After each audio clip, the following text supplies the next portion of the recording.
Hey everybody, welcome back. Takk for sist for det alle som norsk. Thank you for the last time for you, those of you that are Norwegian. I'm gonna remember to say this at the beginning because I know a lot of people don't watch all the way through videos, and if you do, I appreciate it. Thank you very much. I try to put some stuff out there that's entertaining, informational, something that you'll be interested in watching. So if you dig the videos, I'd love a thumbs up. I'd love a subscription, but most of all, I'd like to see some comments. I dig reading them. It's kind of fun to get that interaction. I say it all the time. This is kind of a video diary for me. It's kind of just a fun side hustle. Speaking of side hustles,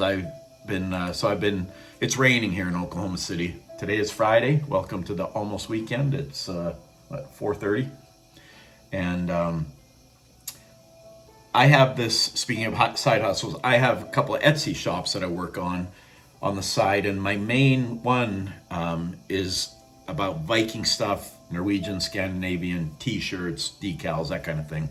And it's kind of a creative outlet for me. I'll put a link at the bottom for those of you interested in checking it out or just kind of seeing what I do. It's one of my, so I work all day on my painting job, anywhere from 8 to 11, 12 hours a day, depending on the time of year. And then I will usually spend 2 to 3 hours every evening working on my Etsy shop. It's kind of like a stress reliever for me. It gets my creative stuff flowing, and it's just a fun thing that I really enjoy doing. And it's been moderately successful. I think we have like 4,000 sales on there. So it's kind of a fun thing to do. And yeah, so I'm working on that now because it's raining. I can't really paint in the rain. Anyway, the main focus of this video, I was listening to another YouTuber. He's an older dude, about my age. He's actually a little bit younger than me, I think. Rancher, he's always got a cigar in his mouth, cowboy hat on. You might know who he is. Slow paced, which I really dig because our modern world is so fast paced. And I know I sound like an old fart when I say that. That's okay. I've been around the block a few times, and I remember, and if you're over, 40, you remember a slower paced time before social media, before the internet. And don't get me wrong, social media, internet, all of that's brought us a lot of good things. It's also brought a lot of bad stuff. And I try to thread the needle on the good and stay away from the bad, which isn't always easy because you get inundated with it. So watching him, I was actually listening to him, not watching, because like I said, I was working on my shop, and this kind of slower pace was very relaxing, relieving stress. He's just, I don't know, there's something about him. I don't know if I can say his name on here or not, so I won't, because I'm not sure about rules about that. But if you know who I'm talking about, go check him out or look him up. Rancher with a cigar. I don't know, 55, 60 years old, somewhere in there. Anyway, if you ever watch my videos and you know who I'm talking about, I dig your videos, dude. So the focus of his video that I listened to today was about how we hurt the people we love the most, and the people that love us the most are the ones that hurt us the worst. It's not the strangers. I've had a propensity in my past to get really mad driving when somebody cuts me off or flips me off or does whatever. I don't take any action. I don't hurt anybody or do anything like that. But it used to get me so mad and so riled up. And as I got older, I'm like, and I had people tell me, including my wife, who's the calmest person on the planet, kind of evens me out. You're only hurting yourself. It just happened to me a couple hours ago. I was driving into Oklahoma City to the Home Depot to get some paint. And sure enough, somebody comes flying by me, cuts in front of me, and slows down. We've all had that happen. It's like, what the hell is wrong with you? And my first instinct was to get mad, but I stopped myself now. And I'm not perfect, but I've gotten so much better. I rarely let it affect me anymore. Still does. My wife knows it still does, but I've come a long way, and I'm working to get to where it doesn't bother me at all, because they don't know that you're pissed off. Well, they might if you're screaming and flipping them off and honking. I guess they might. But all that happened is you made yourself mad. And you're probably never going to see that person again. It's just not a thing. So I try really, really hard to let that go. Now, the people we care about and the people that care about us is a different story, because you are going to see them. You are going to be around them. You are going to have to deal with them if you see something horribly hurtful.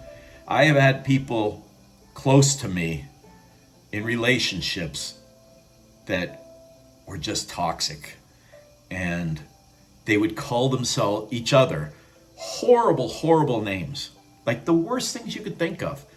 And I think, how do you come back from that? My wife and I still have fights from time to time. They're pretty seldom, and they're pretty mild compared to that. We do not call each other horrible names.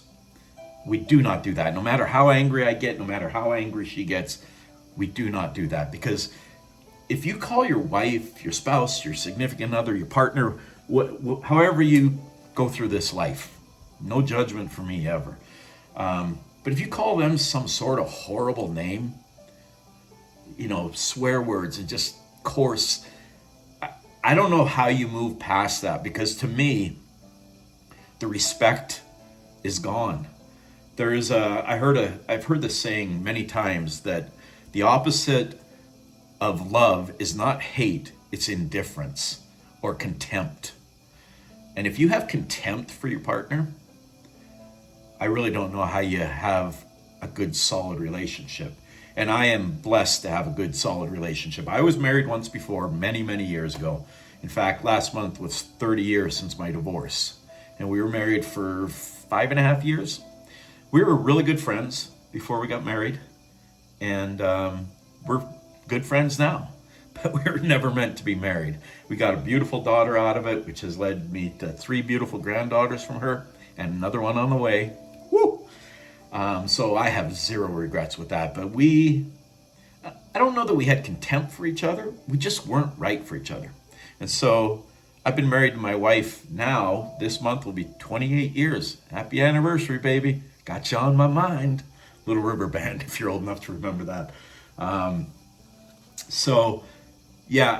This getting past, I don't know that you can get past contempt. If you have contempt for your partner, I don't know, maybe therapy. I'm not a big fan of therapy because I think most of it is crap, but I'm sure, and I know there are good therapists out there that can help people.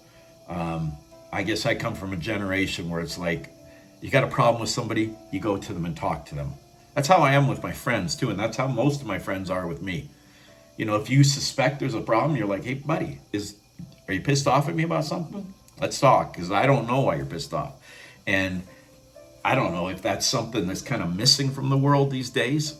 But it is something I think a lot about. So speaking of being hurt by the ones you love, I was very, very hurt by my ex-wife.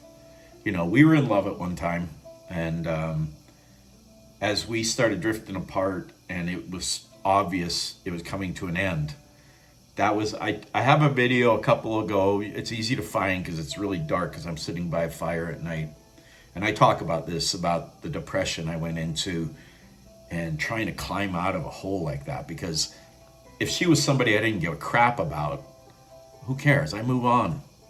See ya. But I did care, and it took time to get past it and to recover and to come out to a brighter side, and which I have had now for 29 and a half years with my wife, Kate. And, I try to keep that in mind, even though it wasn't at the foreground of my thoughts. Listening to his podcast about this made me think about it more. And I'm going to try really hard to keep that at the forefront of my thoughts. And always try to think about what I say to the people I care about. I can't control what they say to me always, but I can control what I say. Things like this note I got from my daughter. I opened my laptop, and there was a note from my daughter when I got on the road. A really sweet note.